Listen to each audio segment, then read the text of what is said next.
Amén.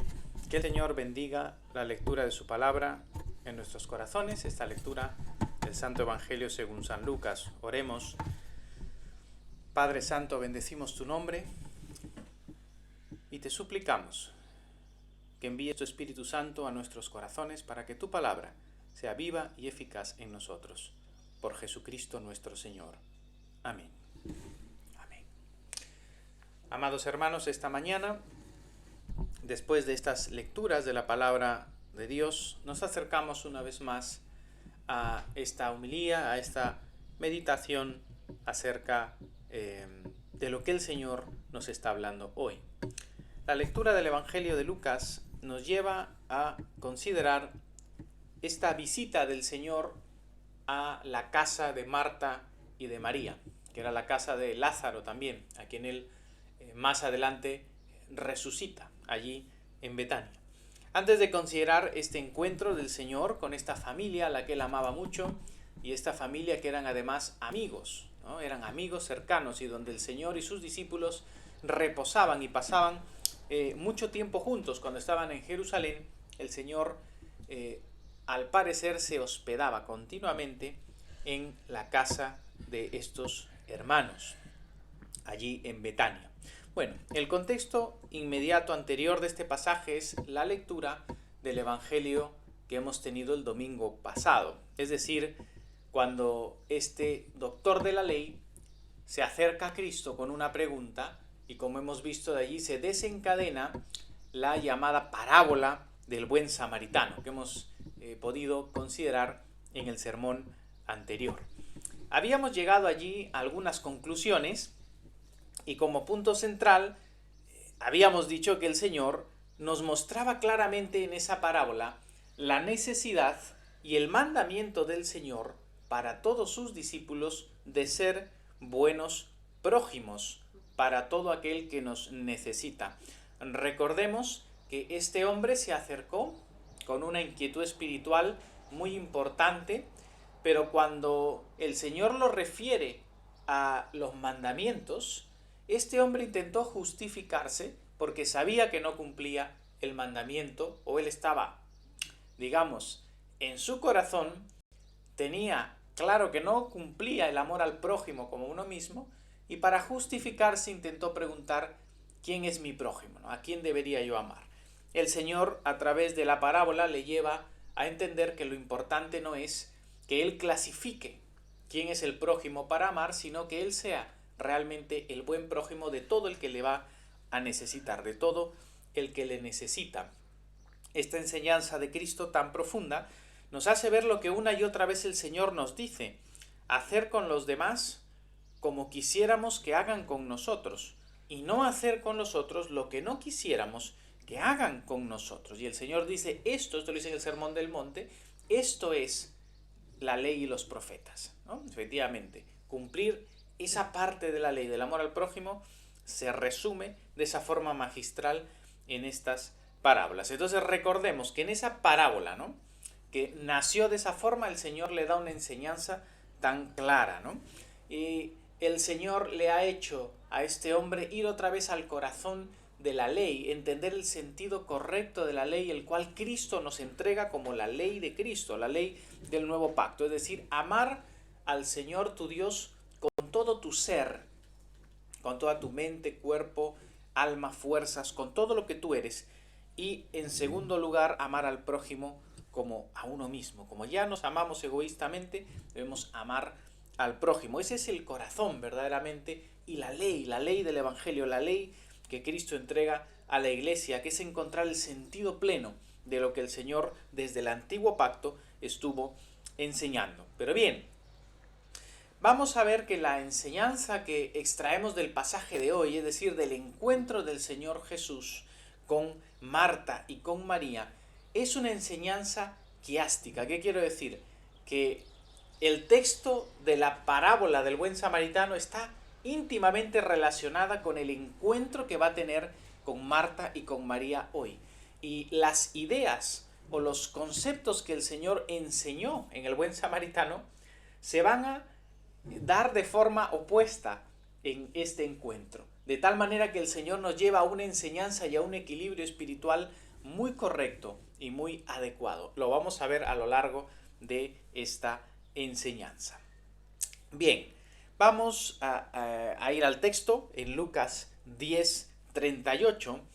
Esto ocurre inmediatamente después de la parábola del buen samaritano y sus conclusiones, y nos dice San Lucas: aconteció que yendo de camino, entró en una aldea, y una mujer llamada Marta le recibió en su casa.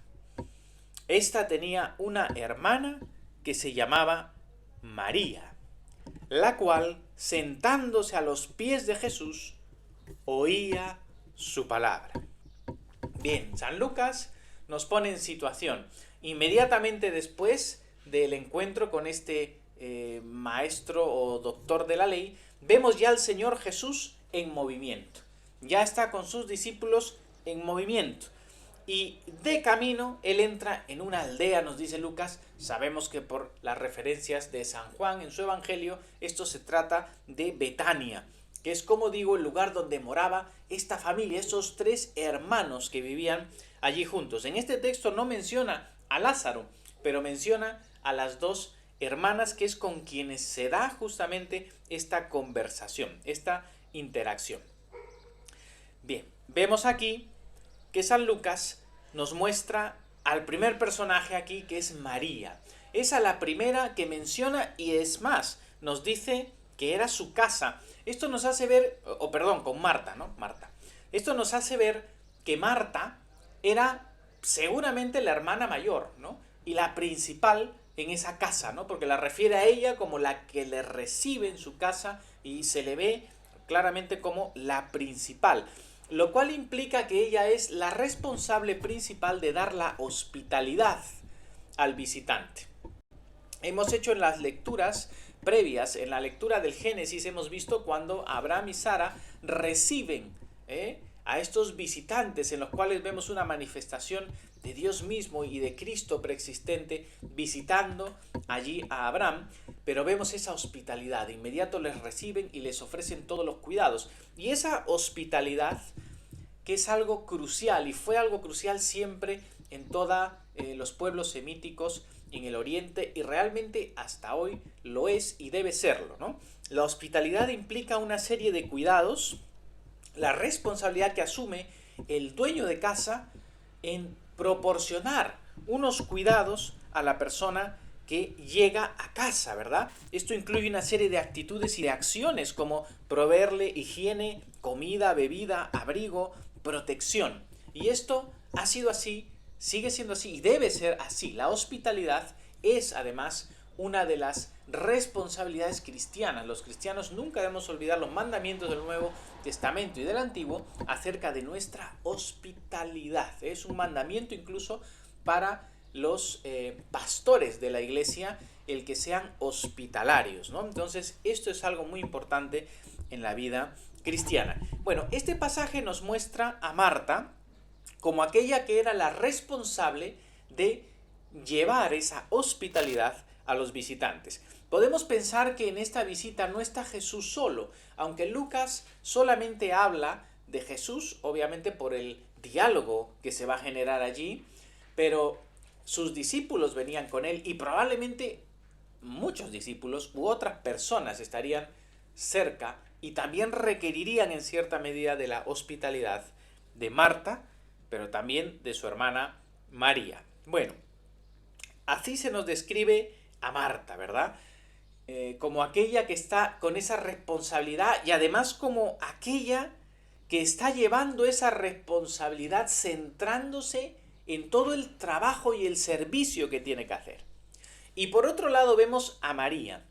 María, que ya de entrada San Lucas nos la describe como aquella hermana o discípula que está de inmediato sentada a los pies del Señor oyendo su palabra. Entonces, San Lucas nos está mostrando aquí ya de entrada un contraste muy claro. Estas mujeres eran discípulas de Cristo. Estas mujeres reconocían que Jesús era el Cristo, el Señor, y como digo, tuvieron una relación junto con su hermano Lázaro de amistad y de cercanía con el Señor Jesucristo. El Señor amaba grandemente a esta familia y esta familia le amaba a él. O sea, aquí ni Marta ni María es que fueran impías, perdidas, no, ambas eran discípulas de Cristo y también Lázaro. Pero estamos viendo aquí el contraste en la actitud de dos discípulos de Cristo. Una de ellas, Marta, de entrada estamos viendo que está centrada en su servicio práctico.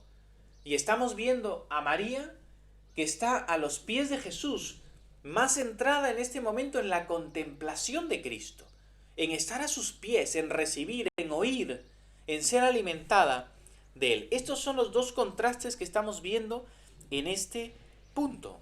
La discípula enfocada en su diaconía y la discípula enfocada en su comunión con Dios. Ahora, veamos una descripción más detallada de Marta que nos da aquí Lucas, versículo 40. Dice, pero Marta se preocupaba con muchos quehaceres.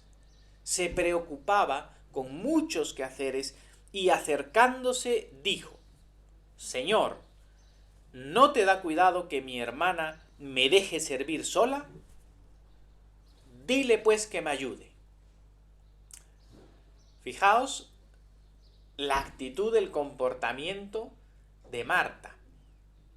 Fijaos la reacción que tiene hacia el Señor y de dónde procede esta reacción. El texto nos describe a Marta como preocupada. Es una palabra en griego que es más profunda que simplemente preocupada. Es una palabra que se refiere realmente a estar dividida o dispersa. Es decir, con una gran ansiedad, tan ocupada en cosas que está dispersa, no está centrada. No está centrada. Está distraída, dispersa, fuera de donde debe estar, desenfocada por la gran cantidad de cosas que ella está haciendo. Y se ha descentrado. Esa palabra es importante, porque el Señor le dice que está descentrada, dispersa, distraída, sumamente preocupada u ocupada con muchos quehaceres. Con muchos, y la palabra aquí quehaceres es diaconía, de donde viene la palabra diácono, servir. Es decir, está dispersa en muchos servicios, en muchos servicios. Eso es lo que el Señor nos está mostrando en la palabra acerca de lo que pasaba en el corazón de Marta en ese momento. Ahora fijaos, esto es lo que pasaba en su corazón, esto es lo que pasaba con ella, y la lleva a exteriorizar algo, ¿no? Ella estaba absorta y dispersa en el servicio. Su servicio de hospitalidad era en ese momento el centro para ella. De tal manera que Cristo estaba allí delante suyo y ella no era capaz de ir y tener comunión con Él, sino que ella estaba centrada solamente en lo que ella estaba haciendo. En el servicio y la diaconía que ella estaba dando. Estaba agobiada en lo que ella tenía que hacer a tal punto que no podía compartir con el Señor. Lo que pasa es que ella no se da cuenta que la culpable de eso es ella misma. No era ni su hermana María ni era el Señor. La culpable era ella porque ella se había desenfocado y había puesto el centro en otro lugar que no era Cristo mismo. Y en medio de todo eso y de su frustración, ella tiene una reacción exterior y se va contra el Señor. Le reprocha al Señor. Ella ni siquiera le ha dicho a su hermana María de buenas maneras que le ayudase en algo. Ella directamente ha estallado contra el Señor y el reproche es evidente. Aquí en el texto nos dice que acercándose, dijo al Señor. La palabra griega, una vez más, aquí es más que acercarse, ¿no? Esa palabra realmente, efistemi, se refiere a detenerse, a pararse. De hecho, muchas veces se traduce como pararse, se paró. En otras palabras, María se plantó allí. María, de haber estado en sus afanes, en su tarea, en su diaconía, sin parar, centrada en eso mismo, dispersa, no está centrada en lo que debe estar, de pronto se planta, por la frustración que tiene dentro, se planta, y se planta delante del Señor y le reprocha. ¿No te da cuidado? Le dice, Señor, ¿no? Dirige a él con respeto, ¿no? Porque ya le está reconociendo como el Kyries, como el Señor, ¿eh? Por eso digo que esta mujer es una creyente. Esta mujer es una discípula de Cristo, ¿no? Señor, ¿no te da cuidado? Esto también se traduce como ¿no te importa? ¿No? ¿No te da cuidado o no te importa que mi hermana me deje servir sola? Fijaos el reproche, ¿no? Directamente al Señor. ¿No te importa, no? Señor, estás viendo que estoy aquí yo haciendo, y mi hermana allí sentadita a tus pies escuchando. ¿No te importa, no te da cuidado que esté allí ella y me deje a mí hacer las cosas yo sola? Y finalmente hasta le da una instrucción al Señor. Paradójicamente le llama Señor, pero ella le quiere decir al Señor lo que tiene que hacer, ¿no? Y le dice, dile pues, que me ayude. Fijaos, el atrevimiento, ¿no? La actitud de Marta, que como digo es una discípula que el Señor ama, ¿no? Pero en medio de su frustración y por todo lo que se ha generado en ella, de estar dispersa en sus afanes, le dice estas cosas al Señor. Y es curioso, una vez más, aquí en el griego, cuando dice, dile pues que me ayude, esa palabra, ayude, viene realmente de un verbo lambano que es recibir. En otras palabras esto hasta se podría muy literalmente traducir como que ella reciba o que tome su parte del trabajo, ¿no? Es como que Marta le está reclamando al Señor, dile pues a mi hermana que ella también tome lo que le toca de su trabajo, que ella reciba también su parte de trabajo que le corresponde y que no lo haga yo sola. Es una queja fuerte la de Marta. Pero ahora vamos a ver la respuesta del Señor. La siempre sabia, prudente, profunda y verdadera, inerrante respuesta de nuestro Señor Jesucristo, que es Dios eterno. Versículo 41. Respondiendo Jesús le dijo, Marta, Marta, afanada y turbada estás con muchas cosas, pero solo una cosa es necesaria, y María ha escogido la buena parte, la cual no le será quitada. Vemos cómo el Señor se dirige a ella con dulzura, con amor. El Señor no está hablándole como el Señor habla a veces con los fariseos y con los saduceos, con esa dureza por su hipocresía. Marta es una discípula y le ama, pero en ese momento está confundida y está dispersa porque ella misma ha puesto su corazón en lo que no debía, en el momento que no tenía que hacerlo. Y el Señor le dice, Marta, Marta, y se lo dice, repite su nombre 2 veces para llamar su atención de forma cariñosa, pero también de forma firme, porque le está diciendo, Marta, Marta. Es como cuando el Señor dice, de cierto te digo, Marta, Marta. Esas repeticiones en la boca del Señor es afirmando con certeza cosas, llamando la atención a alguien con amor, pero también con claridad, haciéndolo de forma enfática. Marta, me confundo, Marta estaba acudiendo a Jesús como un juez, en tono de queja, pero como un juez, para que el Señor le haga justicia a lo que ella creía que su hermana estaba dejando de hacer.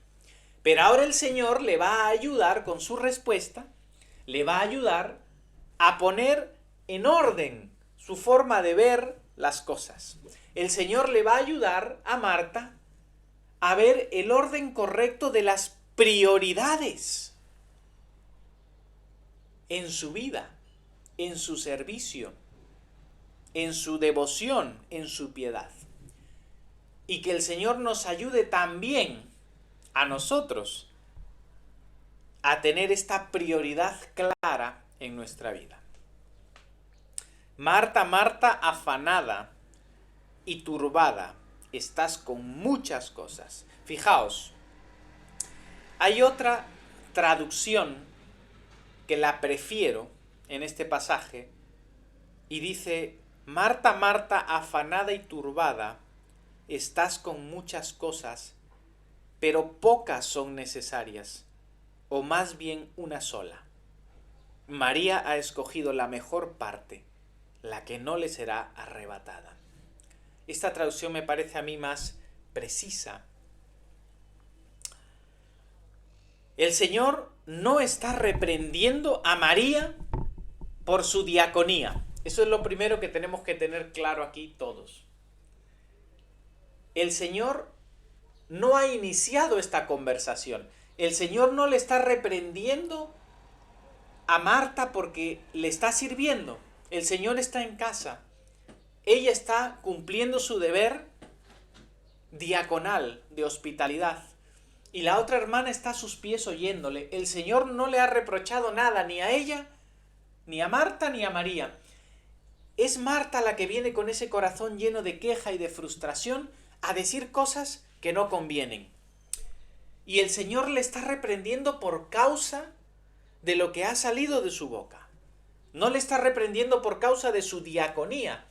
No pensemos que el Señor está en contra de nuestro servicio, en contra de nuestra diaconía. Por eso digo que esta es una enseñanza quiástica, es un quiasmo en relación a la parábola del buen samaritano, porque en la parábola del buen samaritano el Señor se ha esforzado en demostrar lo importante que es nuestra diaconía, lo importante que es para Dios nuestro servicio práctico al prójimo, lo que hacemos por el prójimo. Pero en esta enseñanza, de forma opuesta, el Señor nos está enseñando que si bien es cierto que es importantísimo, necesario, imprescindible nuestro amor práctico hacia el prójimo, todo tiene un orden. Y primero es el amor a Dios. Primero es nuestra relación profunda con Dios para poder amar de verdad al prójimo.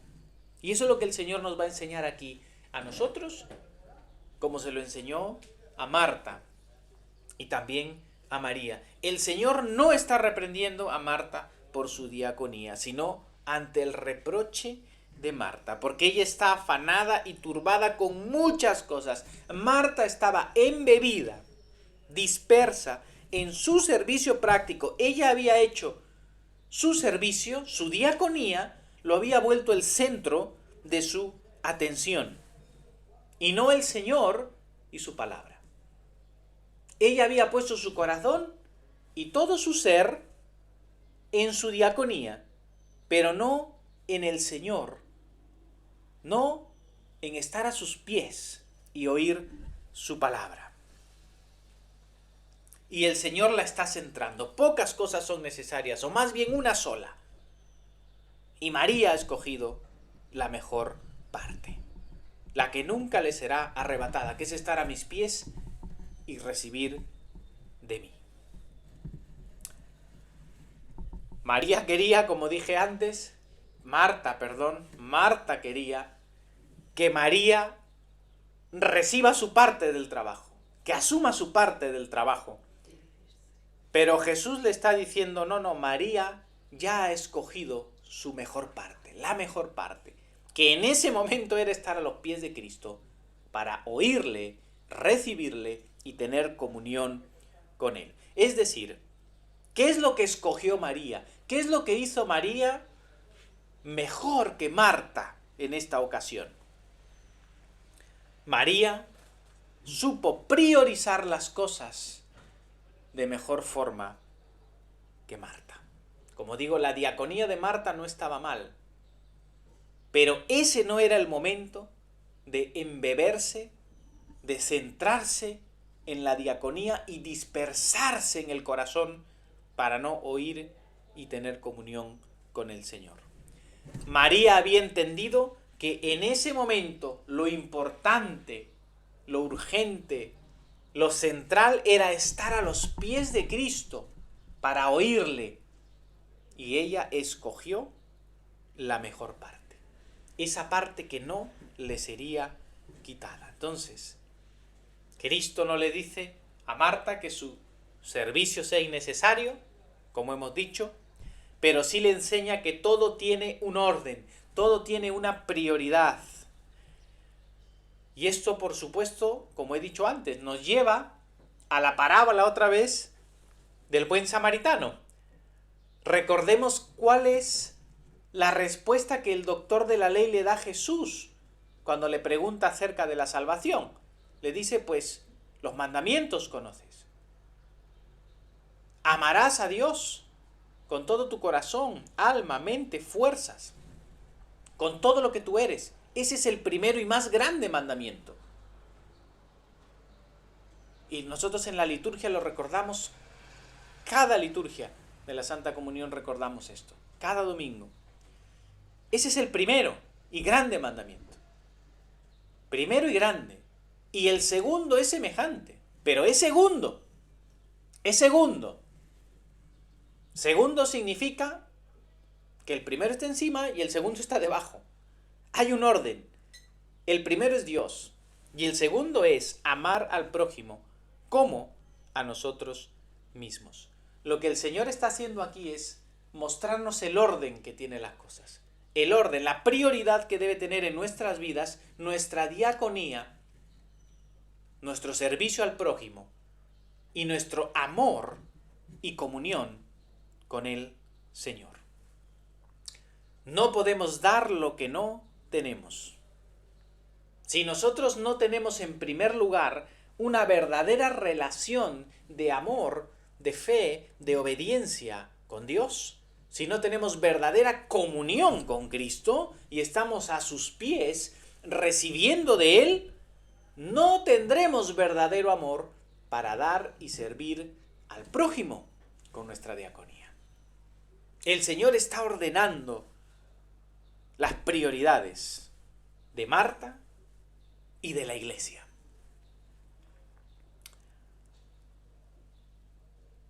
Verdaderamente, hermanos, el Señor demanda de la iglesia, Cristo pide de la iglesia fidelidad al Evangelio, al anuncio del querigma del Evangelio y la obediencia al Evangelio en el servicio práctico, en el amor, la ley de Cristo, la ley del amor, la ley de la caridad, amar a Dios primero y al prójimo como a nosotros mismos.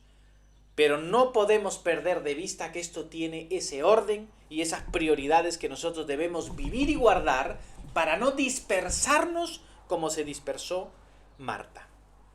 Recordar que el doctor de la ley de la parábola del samaritano, él intentó justificarse en su amor al prójimo y el Señor le tuvo que centrar y mostrar que realmente es importante el amor al prójimo, el servicio al prójimo. Pero aquí vemos a Marta absorta en ese servicio, absorta, que es el otro extremo de la situación, centrados totalmente y hacer un Dios de la diaconía, poner nuestro corazón entero en la diaconía y descuidar nuestra relación y nuestra comunión con Cristo, descuidar el estar a sus pies para oírle y llenarnos de Él. Primero es Dios, hermanos. Primero es Dios, porque Él es la fuente. Él es la fuente. Y esto nos lleva a todos nosotros a pensar la importancia de nuestra adoración privada y pública. La relación que tenemos con Cristo a través de la adoración genuina en nuestra vida íntima. ¿Cuánto tiempo pasamos con Dios a sus pies, a los pies de Cristo recibiendo, adorándole en espíritu y en verdad? ¿Cuán asiduos somos realmente a la liturgia de la iglesia, a la celebración de los oficios de la oración, de los sacramentos, cuán unidos estamos a esa adoración espiritual en la cual recibimos abundantemente la gracia de Dios. ¿Cuál es nuestra relación íntima con Dios, con la palabra de Dios? ¿Cuánto tiempo del día pasamos con la palabra de Dios, oyendo a Cristo, llenándonos de su palabra? Si nosotros no estamos a los pies de Cristo recibiendo de esa gracia que Él nos da, es imposible que luego nuestra diaconía, nuestro amor, nuestro servicio práctico sea correcto. Nuestra comunión con Dios, con Cristo, estar sentados a sus pies es la fuente y la base para que nuestra diaconía sea efectiva. Si la gracia no viene primero, nuestras acciones están vacías. No proceden de Dios y no agradan a Dios. Necesitamos de esa gracia abundante primero. Por eso San Pablo dice, ¿no?, en 1 Corintios, capítulo 15, porque yo soy el más pequeño de los apóstoles, que no soy digno de ser llamado apóstol porque perseguía la iglesia de Dios. Pero por la gracia de Dios soy lo que soy. Y su gracia no ha sido en vano para conmigo. Antes he trabajado más que todos ellos. Pero no yo, dice Pablo, sino la gracia de Dios conmigo. Pablo dice, yo he trabajado, he servido, he hecho una diaconía más que todos los demás apóstoles, dice Pablo. Ha trabajado muchísimo, pero él de inmediato dice, pero no he sido yo, sino la gracia de Dios conmigo. Cuando recibes la gracia y tú cooperas con la gracia. Pero si no tienes una relación con Dios profunda, verdadera, una vida de contemplación, de piedad, unida realmente a tu relación con Cristo, no puedes ejercer una diaconía verdadera. Con esto voy terminando. Hermanos, estas advertencias del Señor en estas enseñanzas nos llevan a evitar los extremos. Los extremos de una vida en la que el servicio al prójimo es inexistente. Dios nos pide que amemos efectivamente al prójimo y sirvamos activamente al prójimo, pero en el orden correcto. Siempre mi relación y mi comunión con Dios es lo primero. La vida cristiana, la obediencia a la ley de Cristo no es activismo, no es voluntarismo. No se trata de personas que sin tener una relación verdadera con Cristo hacen un montón de buenas acciones. La iglesia no es una ONG y los cristianos no son activistas de una ONG que simplemente hacen cosas. En el mundo sin Cristo hay muchas personas haciendo muchas cosas, haciendo buenas acciones, pero sus vidas están lejos de Dios, están vacíos de Dios, no conocen a Dios. Esto no tiene poder para salvar a nadie, ni eso procede de Dios. Los cristianos y la iglesia se trata de personas transformadas por la gracia de Dios y que mantienen una comunión viva con Dios, aman a Dios, están en una relación genuina con Dios a través de su palabra, de los sacramentos, de la oración, de la comunión de los santos, a través de una vida realmente comprometida con Dios. Y de allí proviene una gracia. Y toda la gracia que Dios nos da para poder ejercer el servicio y la diaconía con un amor verdadero, un amor que procede de Dios, porque el amor de Dios ha sido derramado en nuestros corazones por el Espíritu Santo que nos es dado. El amor de la diaconía que procede del Espíritu en nosotros, de nuestra comunión genuina con Dios.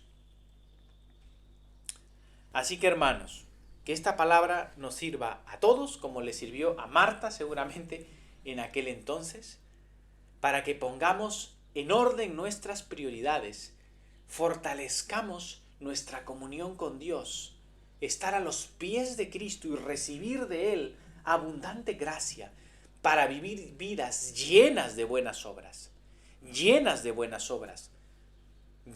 caridad y de amor y servicio, de diaconía. Pero que esa diaconía no sea el centro de nuestra vida. Dios es el centro. Y la diaconía es aquel servicio que procede del amor de Dios en nosotros. Que el Señor bendiga su palabra en nuestros corazones y nos ayude con su gracia a poder obedecerle. En el nombre del Padre, y del Hijo, y del Espíritu Santo. Amén.